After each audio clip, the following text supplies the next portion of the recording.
लखनऊ में बजट सत्र से पहले एसपी विधायकों का प्रदर्शन, बैनर पोस्टर लेकर सरकार के खिलाफ नारेबाजी की।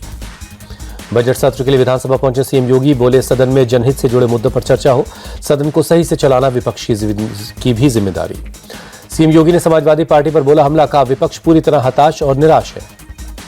सीएम योगी बोले विपक्ष सदन की कार्रवाई से भागने की कोशिश करता है, उम्मीद करता हूं कि विपक्ष अपनी हताशा सदन में नहीं उतारेगा।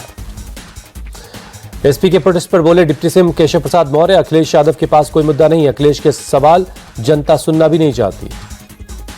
कांग्रेस के नए सीईसी की नियुक्ति पर जताई आपत्ति, कांग्रेस ने नियुक्ति को सुप्रीम कोर्ट के फैसले का बताया उल्लंघन। ज्ञानेश कुमार को नए मुख्य चुनाव आयुक्त नियुक्त किए जाने पर प्रमोद तिवारी ने उठाया सवाल, का सुप्रीम कोर्ट में चयन समिति के गठन को लेकर चुनौती दी गई है, ऐसे में जल्दबाजी क्या थी। दिल्ली भगदड़ केस में आरपीएफ की रिपोर्ट आई सामने, रिपोर्ट के मुताबिक धक्का मुक्की के बाद मची भगदड़, शनिवार रात 8:45 पर भगदड़ मची थी। रिपोर्ट के मुताबिक श्री गंगा ट्रेन के जाने के बाद अचानक भीड़ बढ़ी, प्लेटफॉर्म 12 से हुई थी ट्रेन के जाने की घोषणा के बाद प्लेटफॉर्म 16 पर हुई घोषणा। आरपीएफ की रिपोर्ट में भगदड़ में 20 लोगों की मौत की बात, सरकार के आंकड़ों में 18 यात्रियों की मौत की पुष्टि।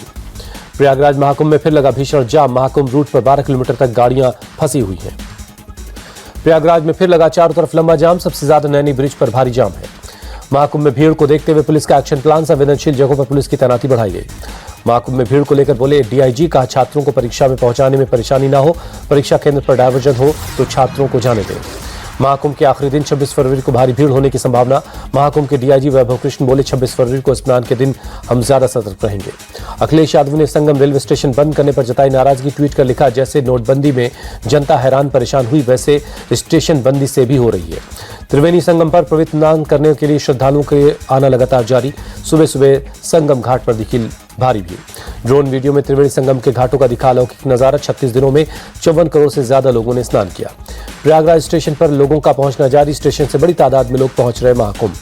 दिल्ली में नई सरकार के गठन की कोशिश तेज, 20 फरवरी को होगा सीएम पद का शपथ ग्रहण समारोह। दिल्ली बीजेपी विधायक दल की 19 फरवरी को होगी बैठक, नए सीएम के नाम का होगा ऐलान। दिल्ली बीजेपी अध्यक्ष वीरेंद्र सचदेवा और तरुण चुग ने की बैठक, शपथ ग्रहण समारोह के और विधायक दल की बैठक की तैयारियों पर चर्चा की। दिल्ली के नए सीएम का रामलीला ग्राउंड में होगा शपथ ग्रहण, 3 मंच पर मौजूद रहेंगे 150 से ज्यादा खास मेहमान। शपथ ग्रहण समारोह के लिए रामलीला ग्राउंड में टेंट, कुर्सियां और सोफे लगाने का काम शुरू, 30,000 से ज्यादा लोगों के आने की उम्मीद है। दिल्ली में मुख्यमंत्री के चेहरे पर सियासी हंगामा तेज, आतिशी ने पूछा 10 दिन बाद भी चेहरा नहीं तय कर पाई है बीजेपी। दिल्ली के कार्यवाहक सीएम आतिशी पर भड़के देवेंद्र सचदेवा, पूछा 5 महीने तक आम आदमी पार्टी के सीएम जेल में रहे, क्या उस समय आपने बताया था कौन है मुख्यमंत्री। वीरेंद्र सचदेवा का आतिशी पर तंज, कहा आतिशी किस्मत से बन गई विधायक, लेकिन उनकी पार्टी के लोग उन्हें नेता प्रतिपक्ष मानने को तैयार नहीं। आम आदमी पार्टी पर मनोज तिवारी भी भड़के, सीएम फेस के लिए आपको बेचैन होने की जरूरत नहीं है। बीजेपी विधायक अभय वर्मा बोले हमारी पार्टी जल्दबाजी में फैसला नहीं लेती है, इसलिए वक्त लिया जा रहा है। आप नेता प्रियंका कक्कड़ का आरोप, बीजेपी की अंदरूनी खींचतान से दिल्ली की जनता परेशान है। दिल्ली में यमुना की सफाई का काम आज भी जारी रहेगा। आज आईटीओ के किनारे यमुना में 3 मशीनें लगाई गई हैं। जहां सफाई हो गई है वहां पानी पहले से साफ नजर आया, पहले से जमी गंदगी में कमी आई है। राष्ट्रपति भवन में कतर के अमीर शेख तमीम का औपचारिक स्वागत, गार्ड ऑफ ऑनर का किया गया इंतजाम। राष्ट्रपति द्रौपदी मुर्मू और पीएम मोदी भी मौजूद रहे। भारत और कतर के बीच 2 समझौतों पर दस्तखत, केंद्रीय मंत्री पीयूष गोयल और कतर के अमीर शेख तमीम बिन हमद की उपस्थिति में दस्तखत हुए।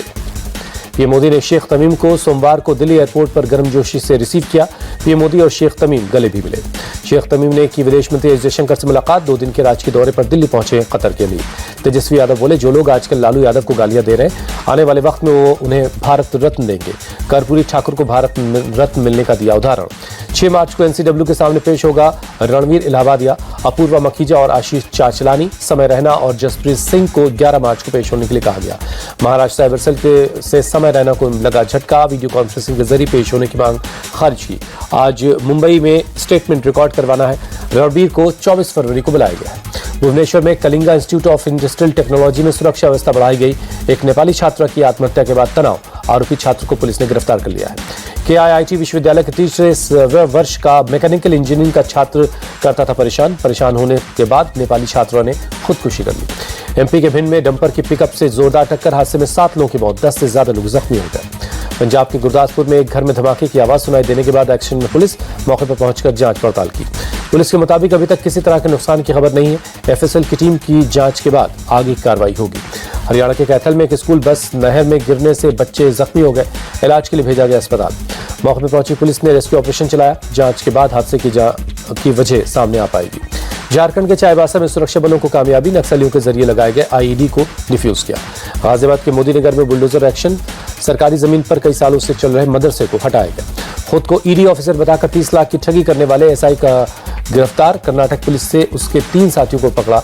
आरोपी त्रिशूर के एक थाने में सब इंस्पेक्टर के पद पर तैनात है। जम्मू कश्मीर के श्रीनगर में ठंड का कहर जारी, आईएमडी के मुताबिक 2 डिग्री सेल्सियस तक गिर सकता है पारा। वाराणसी के काशी विश्वनाथ मंदिर में लोगों का तांता, महाशिवरात्रि से पहले श्रद्धालुओं ने की पूजा अर्चना। अयोध्या में भी लोगों की भारी भीड़ को देखते हुए सुरक्षा बढ़ाई गई। कुंभ में स्नान के बाद लोग राम मंदिर में दर्शन के लिए पहुंच रहे हैं।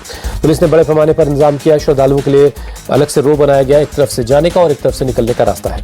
आईपीओ लाने की तैयारी में जुटी चश्मा बनाने वाली कंपनी लेंसकार्ट मई में फाइनल कर सकती है ड्राफ्ट पेपर्स। इश्यू से लेंसकार्ट को 8,684 करोड़ रुपए जुटाने का प्लान है। चाइनीज टेक कंपनी वीवो ने अपना नया स्मार्टफोन वीवो V50 लॉन्च किया। फोन के बेस वेरिएंट की कीमत 34,999 रुपए है। एप्पल और मेटा भी ह्यूमनाइड एआई रोबोट पर काम कर रहे हैं। टेस्ला के रोबोट से होगा इसका मुकाबला। बैंक डूबे तो जमा पर 5 लाख रुपए से ज्यादा मिल सकता है बीमा कवर, वर्तमान सीमा बढ़ाने पर विचार कर रही सरकार। वित्तीय सेवा विभाग के सचिव एम नागराजू ने जानकारी दी। भारत का कुल कारोबारी घाटा बढ़कर $2.67 अरब पर पहुंचा। देश के आयात निर्यात के आंकड़े जारी हुए।